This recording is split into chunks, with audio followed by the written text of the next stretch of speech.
Pemirsa, tidak seperti kesenian Bali lainnya yang terus berkembang dan berinovasi, kesenian pedalangan mengalami perkembangan yang cukup lambat. Kesenian pedalangan juga lebih banyak dipentaskan untuk upacara adat sehingga minim unsur hiburan. Kesenian Bali seperti seni karawitan dan seni tari mengalami perkembangan pesat karena banyak diberi sentuhan kreativitas dan improvisasi seniman. Namun khusus untuk seni pedalangan, seniman dalang senior asal desa Tunjuk Tabanan, Nyoman Sumandi mengakui, perkembangan seni pedalangan relatif lambat karena seni pedalangan atau pewayangan bersifat sakral dan memang hanya diperuntukkan bagi upacara adat, sehingga sangat minim unsur hiburan. Di sekolah-sekolah seni pun, jurusan pedalangan sepi peminat.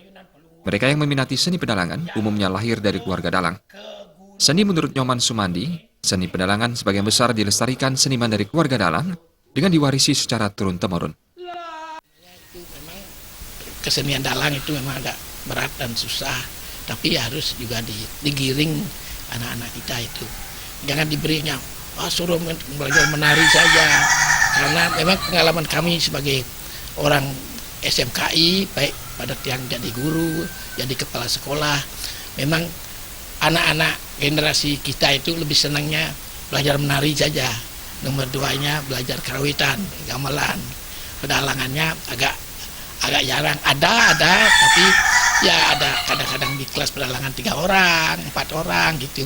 Kalau keinginan kita sebagai dalang kan ingin supaya lebih banyak lah mau, terutama mereka yang punya sudah keturunan atau warisan begitu gitu.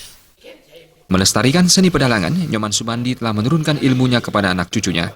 Selain itu, Nyoman Sumandi juga telah mendidik sejumlah seniman dalang perempuan. Bahkan seni pedalangan Bali telah diwariskannya kepada siswanya dari luar negeri. Riasa dan Murawira